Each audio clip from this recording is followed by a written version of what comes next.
Hey Internet, this is Jacob Clifford. Learning economics can be scary, but I'm here to help you out. So in this episode of EconMovies, I'm going to help you learn the market structures by using the movie Jurassic Park. Welcome to Jurassic Park. We're going to make a fortune with this place.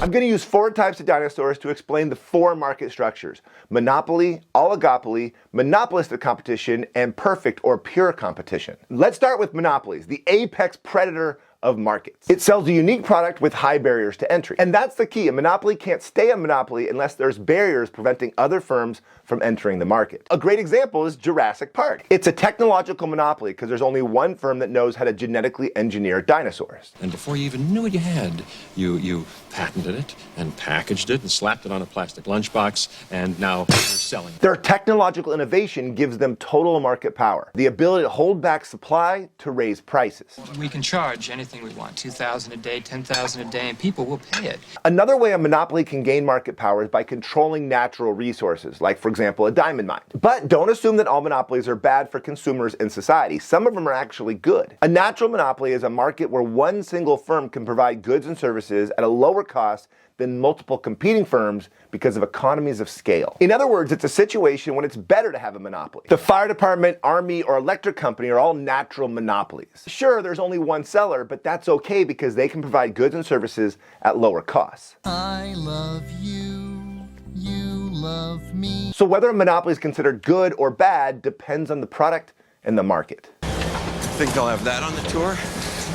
Okay, that's a monopoly. Now let's look at the other side of the spectrum. Perfectly competitive markets have thousands of competing firms, and each firm is small and has no market power. Basically, it's the exact opposite of a monopoly. The most important characteristic is that the products they sell are identical or perfect substitutes for each other. A great example is the market for eggs. Not dinosaur eggs, but chicken eggs. An individual chicken farmer has no control over prices. They have to charge what every other farmer charges because their product is the same as everybody else's. And these markets have low barriers to entry, so it's easy for other firms to enter the industry. For example, if the price of eggs goes up, then more people are going to sell and produce eggs. Existing farmers might not want those new businesses to enter the market, but Life breaks free, it expands to new territories, and it crashes through barriers painfully, maybe even dangerously, but,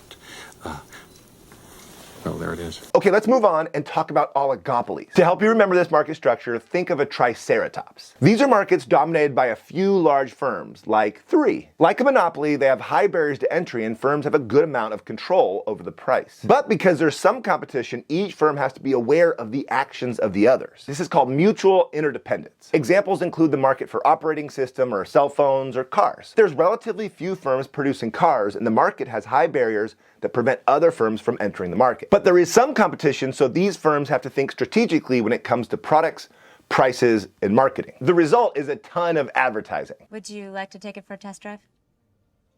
I just did.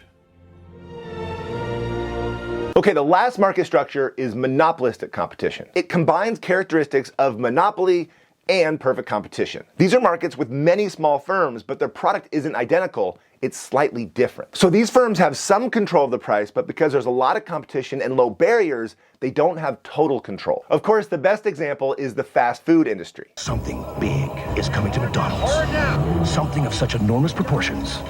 It could only be called the Jurassic Park Extra Value Meal. Let's eat!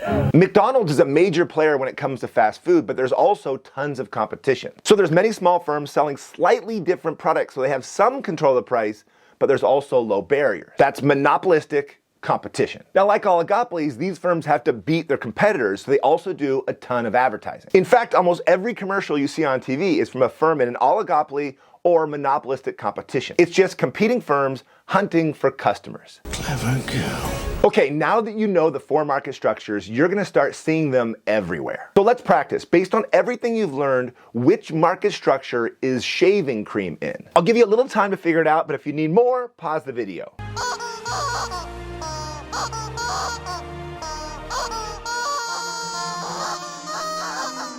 Well, you know it's not a monopoly because there's more than one firm. And it can't be perfect competition because the products are slightly different, right? There's different textures and different smells. You might be tempted to say it's monopolistic competition because there's so many different products at the store. But if you look a little closer, you'll notice they're almost all sold by 3 companies. Since the market is largely controlled by Edge, Gillette, and Barbasol, it's an oligopoly.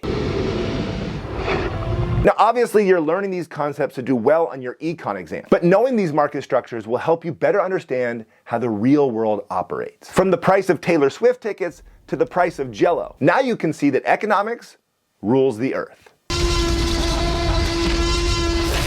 Hey, thanks so much for watching this episode of EconMovies. If you liked it, please like and subscribe. And if you're a teacher, take a look at the worksheet that goes along with this episode. Also, let me know in the comments below what movie you want me to do next. Thanks for watching. Till next time.